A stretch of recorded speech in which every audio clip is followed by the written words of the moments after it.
What's good, everyone? This is DJ's Raw Uncut Truth, giving you the raw content that you deservedly need. And man, this game was sad that I watched. The Charlotte Hornets versus the Miami Heat. Now, I was worried about this game, not just because of Bam Adebayo, not just because of Jimmy Butler, but the culture. The Heat culture took over. The Heat culture is why they're a respected franchise. They may not win a title every blue moon here and there, but they're always competing. This is what happened today. This was a junkyard dog fight. And the Hornets did not have fight today. Matter of fact, it was embarrassing. And I told you this was going to happen. I told you these things happen all the time when you don't have structure, when you don't give roles to players who are not stars. These things will happen. The players that are with the Hornets, they're too comfortable. They take whatever shots they want. They look off primary playmakers, a la LaMelo Ball. And this is what you get. Did you know that the Hornets gave up 64 points in the paint? 64 points in the paint. It's a travesty, man. You cannot win without paint presence. Every time they play that funky zone, the guards got to help. Every single time. I hated what I saw today. I hated it because that's not good basketball. The Hornets next season, I would say this for 1,000,000 times. I do not care. I do not give a damn. This has to be said.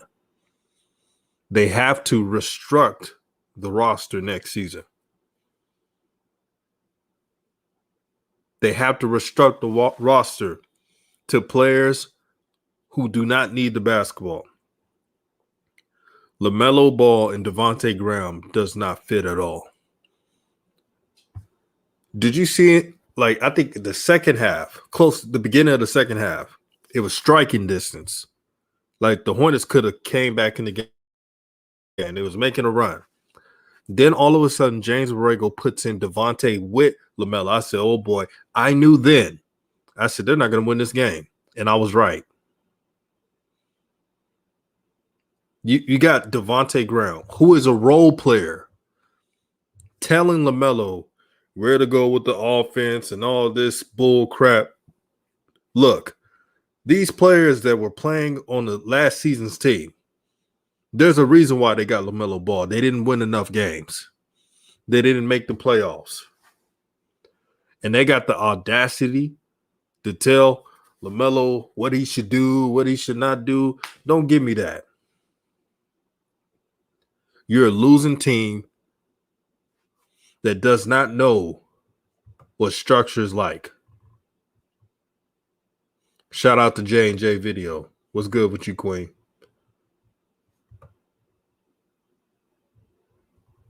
They need centers in the worst way. And what's the point of drafting Vernon Carey if you're not going to use him? Here's a big man with good hands, good touch. He can hit the three. I don't want to hear anything about he can't play defense because his defense is no different than everybody else's. Is anybody y'all answer this? Is anyone on the Hornets besides Vernon Carey, are they even playing defense in the paint? Hell no. Let me read some of these comments. Elijah Shaw says, new media, before we get started, can we break down the hero ball selfish play tonight? Not to mention their bad shot selection. LaMelo can't by a foul going to the basket, but Miami gets brush calls. I did see that. Miami did get ticky-tack fouls. Now, I like Miami's team, but I'm honest. Miami was getting a lot of ticky-tack fouls. But LaMelo, he could never get a foul. He got a few of them, but they had to be so obvious. Here's the problem. Why does every time LaMelo gets a foul, it has to be the roughest foul around?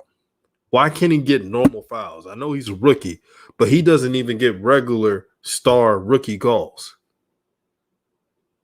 And as for shot selection, I saw too many shots today. Malik Monk was off and he was shooting shots that he shouldn't be shooting. Devontae Graham, Tebe, whatever you call him, had horrible shot selection. Now, James Borrego thinks they're good shots because that's his favorite player. Devontae Graham is James Borrego's pet project. So he doesn't mind when he takes the shots, but when everybody else takes those same shots, it's World War III. So much hypocrisy with this team.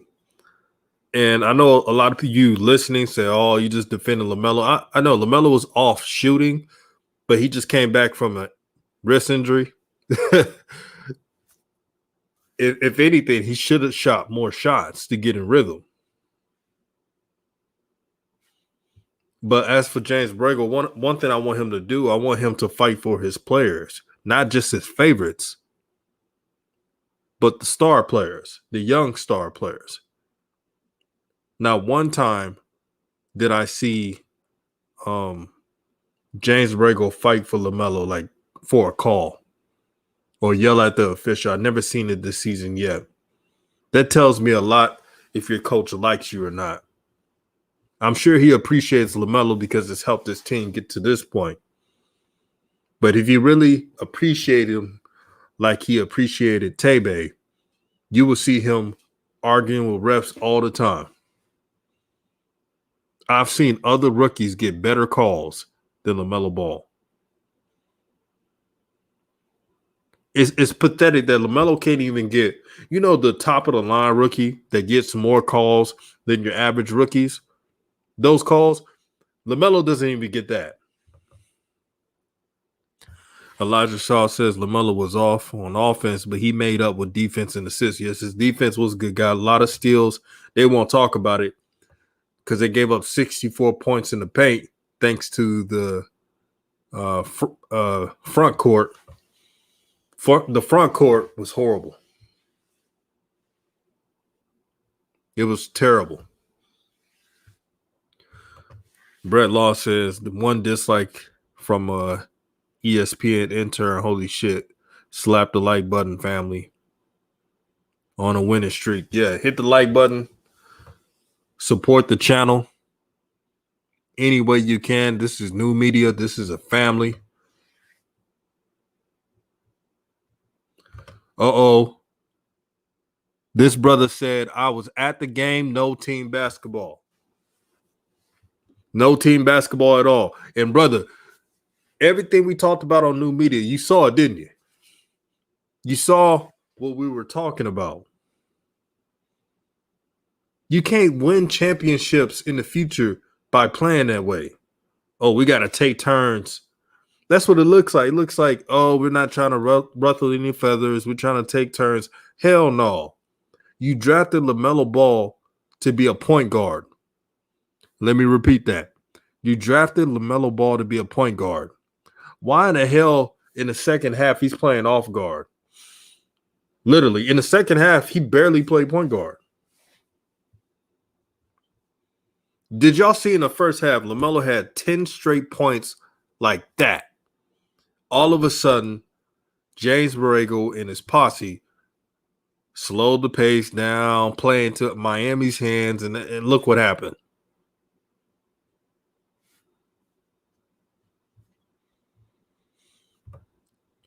Taufik says Hornets need to decide the centers. Yep.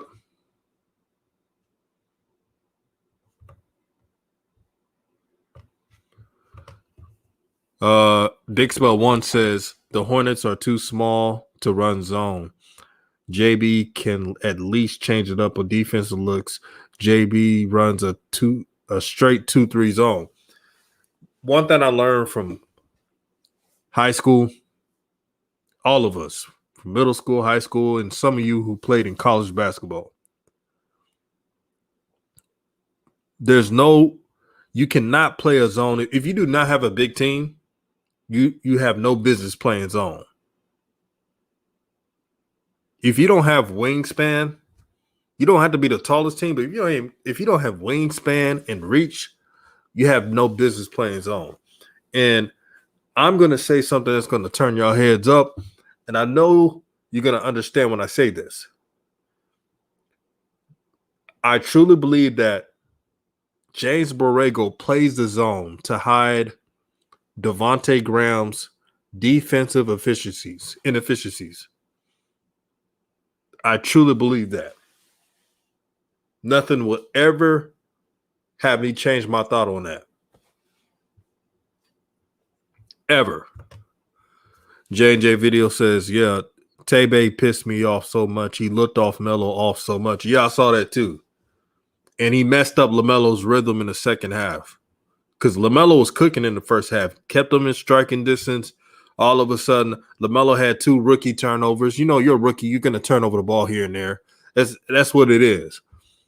But every time LaMelo makes a minor mistake, all of a sudden they looking him off. They have him playing off ball. He's not a small forward. He's a point guard. And I'm glad the fans are seeing it. Yeah, hit the like button, man. We got 60 plus in the chat. Hit the like button so I can stay here with you guys. Salute to Danny Joseph. Salute to 704 Bound. Taufik says, Hornets got to be the only team at a disadvantage at home or away. Yup. It's the weirdest thing, man. Oh, did y'all see Luka Doncic cussing out refs? Boy, if LaMelo Ball did that, it would have been over. Case in point says, have Curry, Vernon Carey, and Melo played together yet? I have not seen them. Here's a really sad point. I've not seen LaMelo and Vernon Carey play together. Brett Law says the stream starting off straight heat. Oh, you know how we do, man. New media. Let a friend, foe know that we're live and direct. Javier Dixon says the refs treat Melo like Shaq.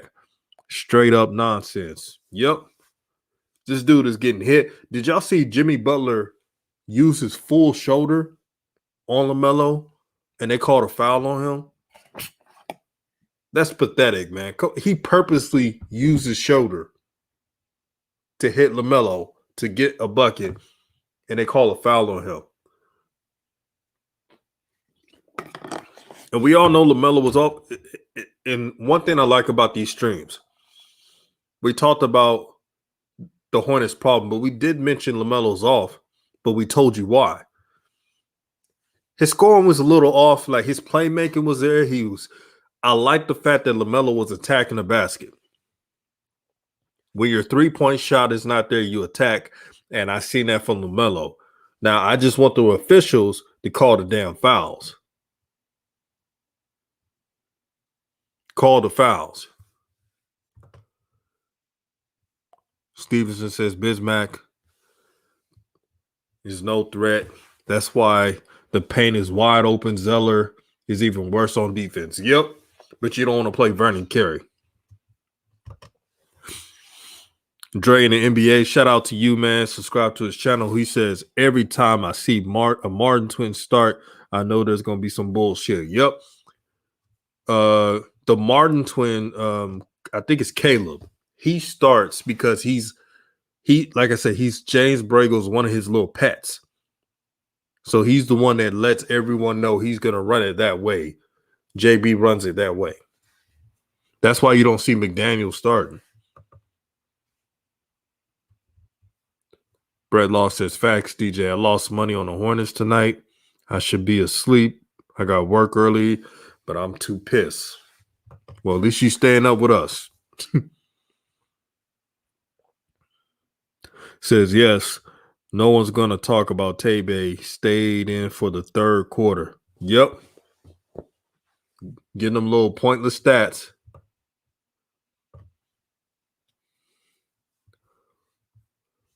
Yes, Samuel, the Hornets need a center extremely bad, man. I think a memo went out to the refs. A lot of fouls not being called across the league lately. Yeah, it's bad, man. Case in point says JB is a sorry coach and a sorry system. That zone needs to go. That auto zone defense. That's the new name. Get the likes up, everybody. Auto zone defense. Leo said Tay had a lot of turnovers. He did, but they won't talk about it. Especially trying to do those LaMelo passes. If you ain't got the skill, don't do it. Big Spell One says Graham's overall shot percentage has been horrible his whole career. Yep. Tell his fans that too. They keep telling me how important he is. Devontae Graham's a role player, so that's not a diss. It's just it is what it is. Everybody can't be a star. Ray says Devontae Graham shouldn't be on this team next year. I agree.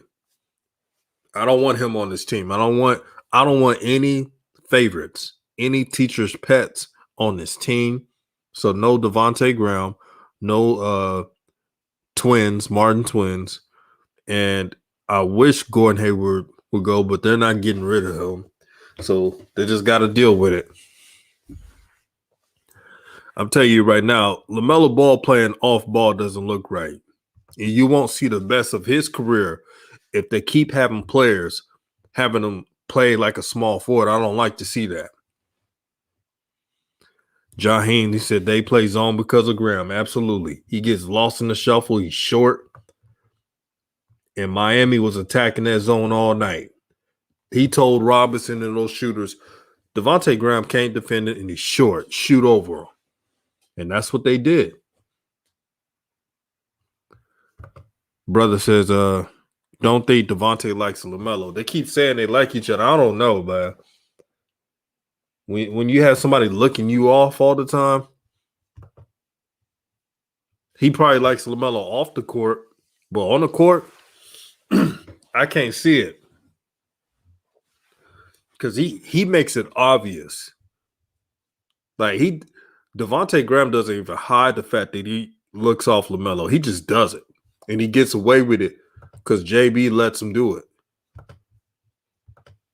If Mark Jackson was coaching this team, he wouldn't have no damn favorites. And he wouldn't be telling role players that they got all the cachet to do whatever the hell they want. This team give me a headache sometimes. They was neck and neck with the Miami Heat, and they blew it because of pride and ego. So Devontae and PJ Washington be doing it too. Martin twins, you think you're gonna go far doing that crap? You got another thing coming. Because if they was in any other team, that shit would not fly. I'm preaching today. Excuse me, I'm preaching today.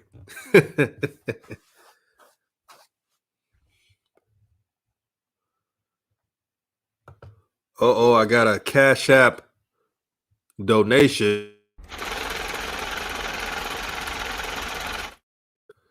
Shout out to Trill Will for the Cash App donation. He says, this is a $10 Cash App donation. He says, shout out to New Media. Thank you for speaking the truth. Well, thank you, Trill Will. And you say you listening in, but you're not in the stream. Oh, that's all good, though. Thank you for the Cash App. It's all needed, man. This, YouTube doing all these stuff and messing up my channels is all helpful. Trust me, to help build this channel. Because people get tired of ESPN, man. They get tired of the lies. Case in point says the Heat had a plan for the Hornets. Oh, yeah, they did. Denove says he did it with Terry too. I felt bad for them the whole night because of Tebe. Boy, Devin A is right. Devontae Graham actually looked off Terry Rozier tonight a couple times. Came front.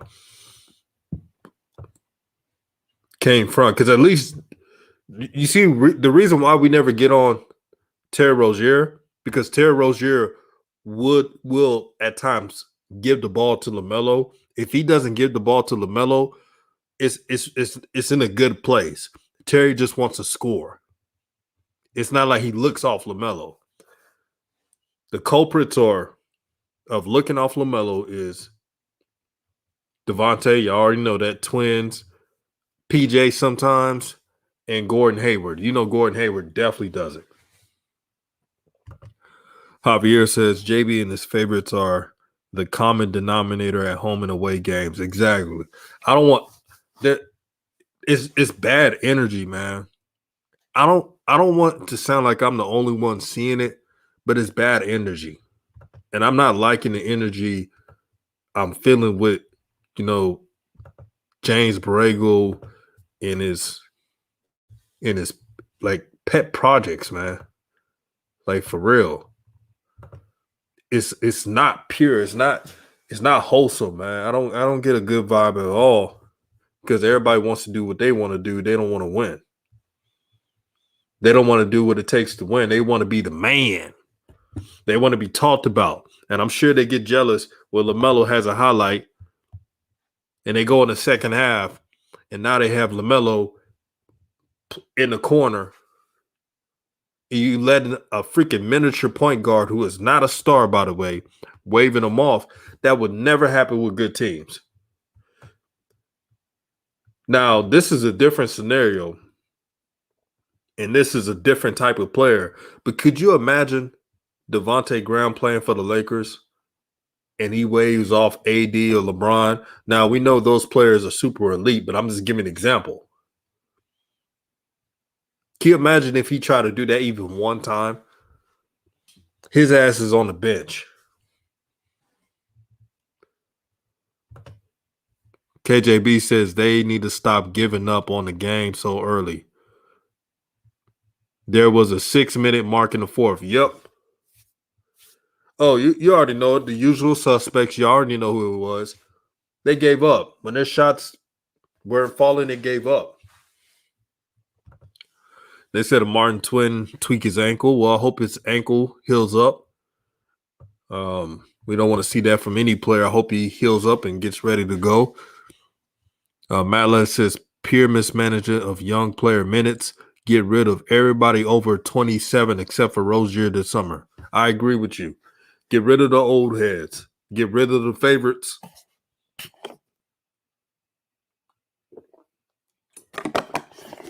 The only guy I'm keeping that's 27 is Rozier. Everybody else can go. Everybody else can pack their bags and go. Nobody wants to see that crap at all.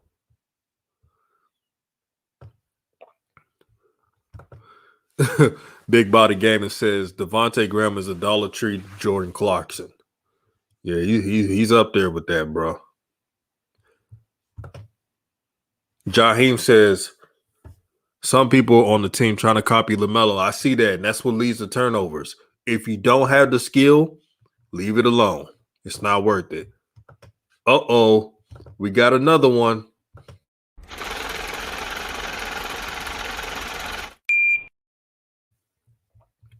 Shout out to 704 Charlotte Bound for the $5 super chat to help grow this channel out and believing in the mission of new media. Says, did y'all see Jimmy Butler's face when LaMelo did that pass right before halftime? The hate look in his face. Boy, Jimmy Butler was pissed off.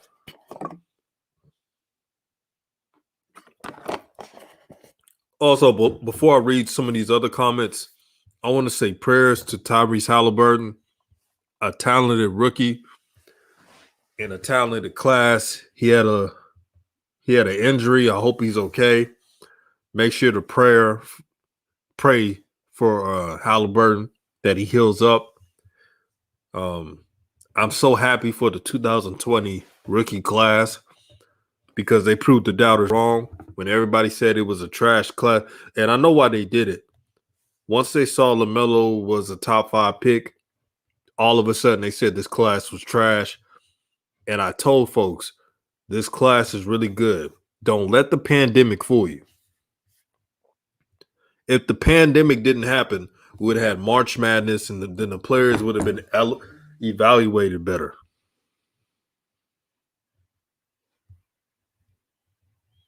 That's what would happen. But I'm praying for Halliburton.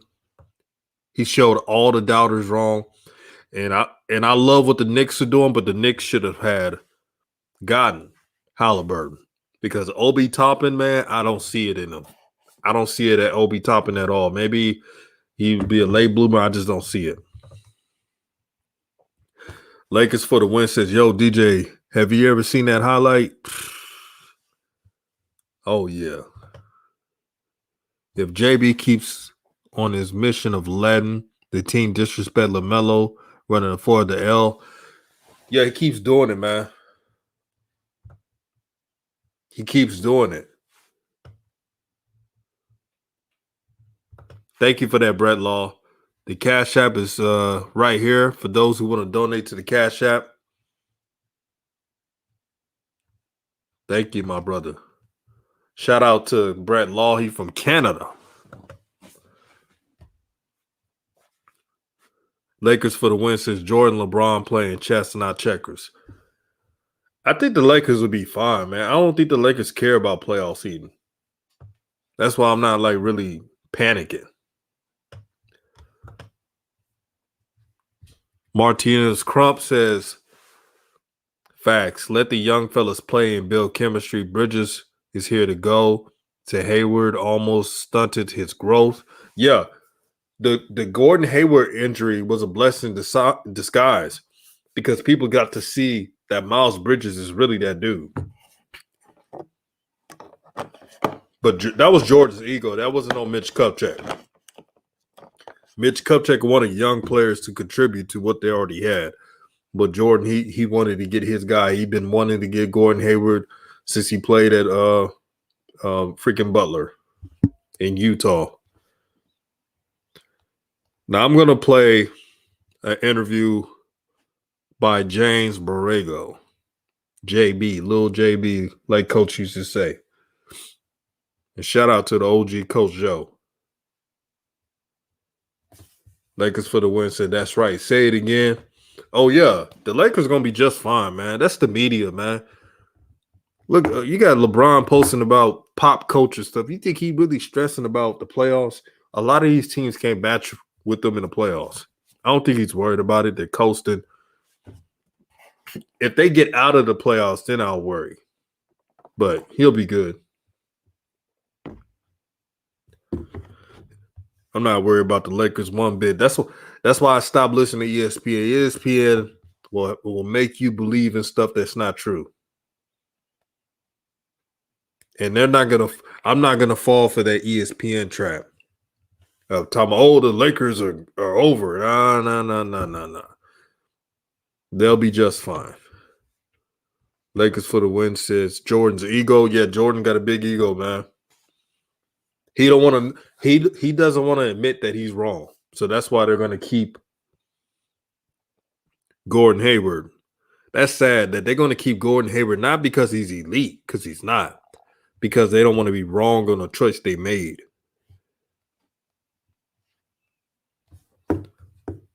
Jaheim says playoff LeBron is a real thing. It is a real thing.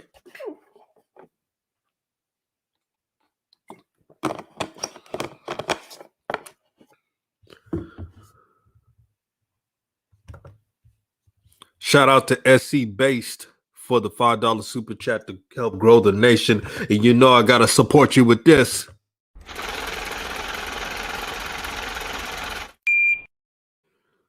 Oh, I love that shit. I love that. He says, if you could redraft, what would you take? Would you take Michael Porter Jr. over Miles Bridges.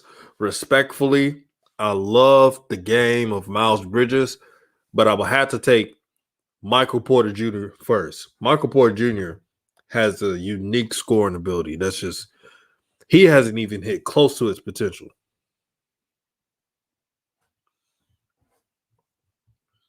Hasn't even hit close to his potential. I'm a big fan of Miles Bridges, but man, Michael Porter Jr. is that dude, bro. 704 Bounce Charlotte says, quick question. How you feel about the NFL draft? It was great. It was great. The Cleveland Browns had an excellent draft. I believe the Carolina Panthers had a great draft. The Dallas Cowboys, I didn't know what they were doing. They didn't know what they were doing, man. Shout out to Sean Bless. The Jaguars had a sneaky good draft. What else? The Raiders had a weird draft. They had some good picks and some just weird ones, like where they're reaching. Sean Bless is always here supporting. Justin Fields, that was a good draft. The Bears really had a good one too because they drafted Fields and then they got a good tackle from Oklahoma State in the second round. But it would have surprised me if Justin Fields, if Justin Fields starts, which he should, he could win Rookie of the Year.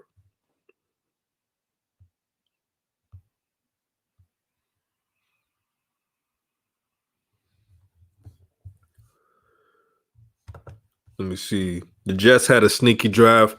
Yeah, they had a sneaky draft. I gotta wait and see with them, but they were pretty good. They were pretty good. I can't lie on that.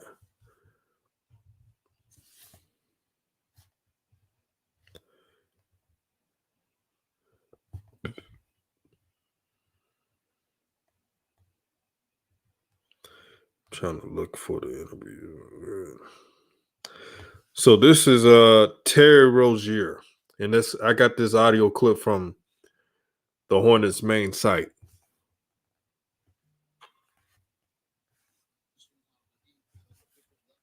When you guys got kind of close a couple of times there, just in a game like this, what do you guys learn about trying to match that going forward, I guess?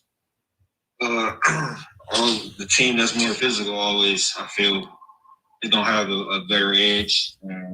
So like it was more physical team. And then once we got down, their physicality made us argue with the refs, and then we was behind after that. Well, got to give Terry Rozier credit. He's very honest, but it was obvious. The Heat were the physical team. It got to them. And them not getting calls got to them not only physically, but mentally. The Hornets felt like whatever they did was not enough because the refs were letting them be overly physical. Terry, as someone who's kind of witnessed what playoff basketball looks like, what does this game do for some of the younger players who kind of got their first taste of a playoff-esque atmosphere combined with the physicality of a team like Miami, and how will that help you guys here down the stretch? We've got 8 more games to go, so any type of playoff look, any type of playoff feel is going to be great for our team, whether we come out with a win or L right now, because we got to get in our mindset and being ready and know that it's going to be real physical, and it's a difference. I like that mindset by Terry Rozier. He's saying no matter if it's a win or a loss, they got to use these games like it's the playoffs already and treat it like it's going to prepare them if they win enough games, of course, that when they get to the playoffs, they know what it feels like. Good experience for a young team. Like I said, this team hasn't went to the playoffs since I believe the 2015-16 year. I may be wrong, but around there. But he's not panicking over a loss. He's disappointed, but he's moving on correctly. And that's what professionals in the NBA has to do. Yeah, Sean Bless, that's an excellent mindset. That's why I don't mind the Hornets keeping Terry Rozier. I was seeing a lot of people saying, "Oh, they should get rid of Terry Rozier in the contract." I said, "For what?" He's the only one willing to play with LaMelo and Miles Bridges. He could get his points without, taking stupid shots. Aquarius 21 says Jesus said, "And no man put LaMelo's new JB must go." It's just what it is. It's just a different ball game when the playoffs start. So, but we still got to be just only worried about right now. We can't worry about the playoffs. We got to take care of Detroit today. Last question will go to Danny. Danny Thompson with the 3-point conversion. Kind of piggyback off what you just said. How important is it to have a game so quickly after having a performance like tonight as you get ready for Detroit on Tuesday? How good is it to have a game really quick? It's you always want to make up for a bad game or bad loss, or you might have this in the back of your mind. But we got to move on, and I think we're gonna be ready. I'm pretty sure we will, and we just got to keep building. We got to keep digging. Perfect mindset by Terry Rozier, and that's what leaders do. They move on. They don't forget, but they learn from their losses. And Terry Rozier sounds like a player that's ready to get to the stage to the next game, which is Detroit. They play them again, and they want to rebound. Figuratively. They got to rebound, but I mean rebound meaning winning the next game to start a winning streak. So that was a good interview by Terry Rozier. Now I'm going to show you a clip of Miles Bridges' interview, and I'm going to tell you what I think. What were some of the things that caused the third quarter to collapse? You guys were down by 2 at some part in the third quarter. Now, when they talk about the third quarter collapse, everything I told you about this team, listen to what Miles Bridges says. And then Miami kind of went ahead. What do you think from your perspective that kind of helped things slip away tonight? They got easy layups and easy threes. Nothing else. We couldn't score. They could score the ball, so that was the only difference. Now, he said the problem without putting names. Easy layups, easy threes. I wonder why. Can you answer that in the chat? Can anyone answer that in the chat? I wonder who he's referring to, the reason why they had easy layups and easy threes. The auto zone defense.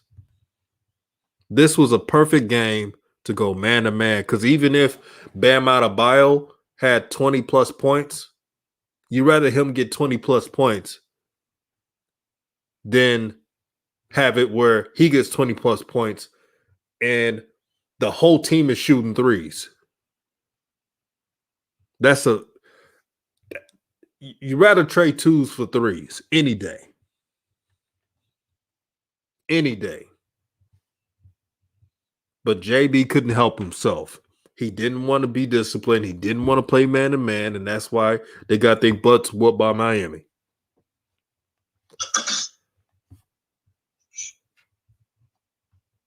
Richard? Richard Walker, CarolinaSportsHub.com. Miles, with 8 games to go, what do you see the goals of the team moving forward? I mean, obviously, it looks like you're pretty well positioned for being in the. King Lewis says, Meloholic like you, but he had 4 turnovers. Yeah, he had mostly the 2 were his fault. The other 2, they stopped running, as you saw in the game. He's a rookie, and rookies are going to turn over the ball. That's the problem. We can't judge rookies like players that have been playing for 5 to 6 years or 4 years. We can't be doing that. And shout out to Tony B. He said for who rather play Miami, who would you rather play? His question is, who would you rather play, Miami or Boston? And thank you for the $7 Cash App. To answer your question, Tony B, I would rather play Miami, even though they got their butts whooping this game. Tatum, you don't know what he could do.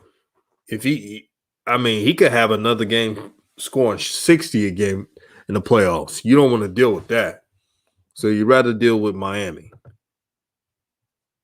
That's just my opinion. But thank you for the Cash App.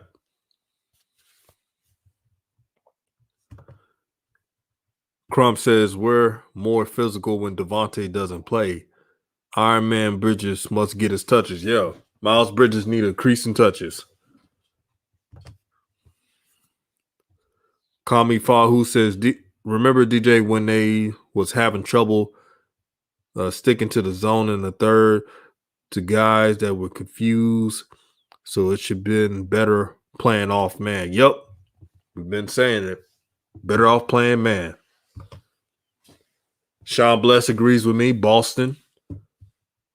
SC Bay says Boston. Brett Law says Boston. I agree, Boston. No, I disagree. I meant Miami. So you guys say Boston. Because, let me see. Brett Law says Brad Stevens is fraudulent. I think Brad Stevens is a good coach. There's just an off year from them. Vernon Carey and Nick Richards should start. Yeah, they're a lot better than Brick Hands, Biombo, and freaking Clumsy Zeller any day. Samuel says Boston because in the playoffs, the Miami Heat are a different beast. Okay, I see your point. SC Base, I see you guys' point, man. You got me leaning towards Boston. Yeah, Miami does show up in the playoffs. They got the pedigree, and they're even more physical in the playoffs. Brett Law says he's good with X's and O's, but he's not good with superstars. Sean Bless says Miami's just different animal in the playoffs. Spoelstra is an amazing coach. Yep. Shout out to Eric Spoelstra. Yep. Jimmy Butler does not play around in the playoffs. Playoff Jimmy Butler, he knows it's a man's game, and he's out there to cause havoc on the court.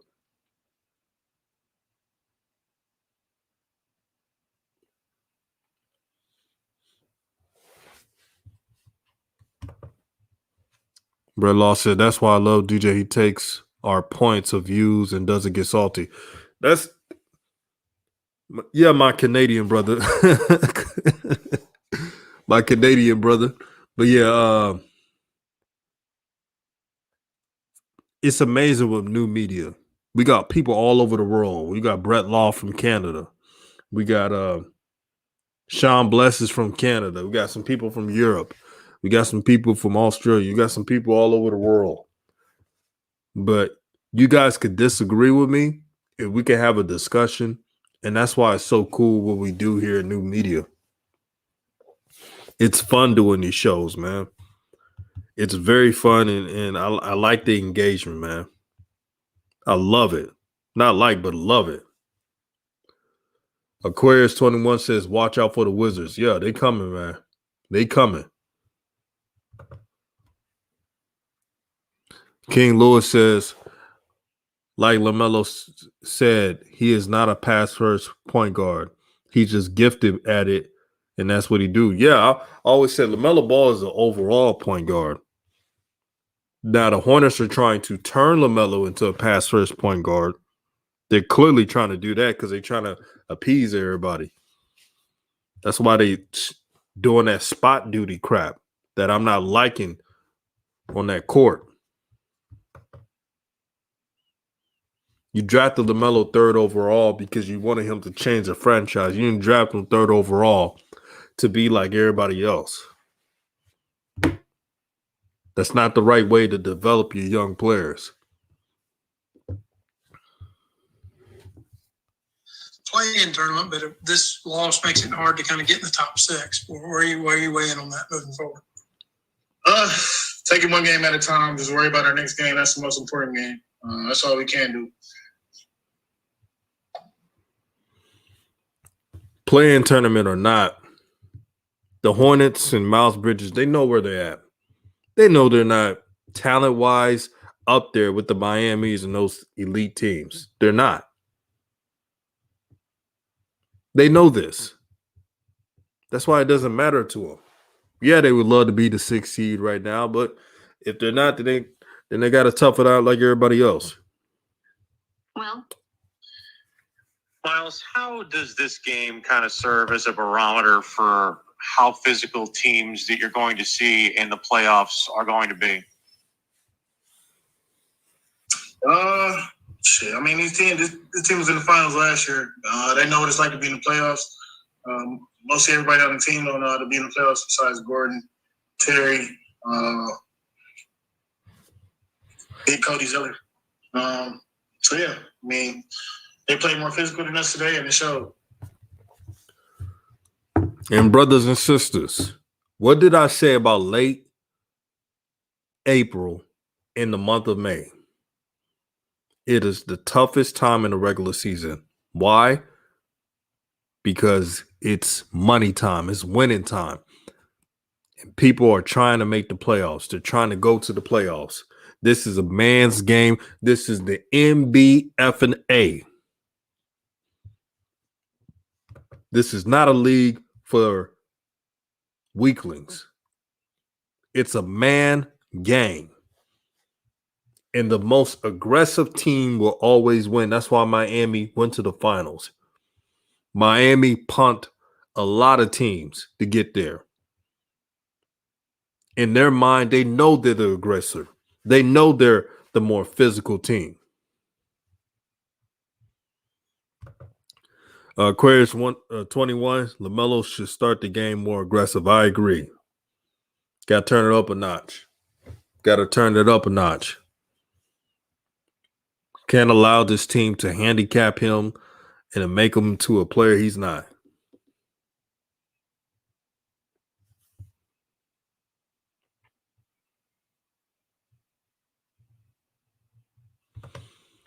Sean Bless says, I don't think JB will allow that, but I agree. Yeah, man, this psychoanalyzing about JB is on another level. Samuel says, say it again, DJ, MBFA. Yep. It's a man's game. But that's all I wanted to say. I appreciate every single one of you who supports new media, who, whether you like the video, donate to the video. I appreciate you guys. I want y'all to all know that new media, like I said, it's a family. So when you support new media, it's like a part of your stuff, right? Because whenever you want me to talk about something you want to talk about, I'm the channel for it. I'm an open book. You guys always message me, and I try my best to always show love because I'm human just like everybody else. And I truly believe that brothers and sisters can build with each other. And that's why I like what we do. Thank you, SC Base. He said, I found a new podcast. Thank you, my brother. We're a pro-truth channel. This channel is not for shines. And just by you saying that you support this new podcast shows me and everybody else that you represent real. And we're never going to sugarcoat. We're never going to buck dance and any of that stuff. It's a blessing, man. New media. Nation united. Let's roll.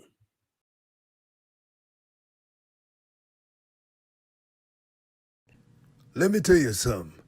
Back in my day, let me show you.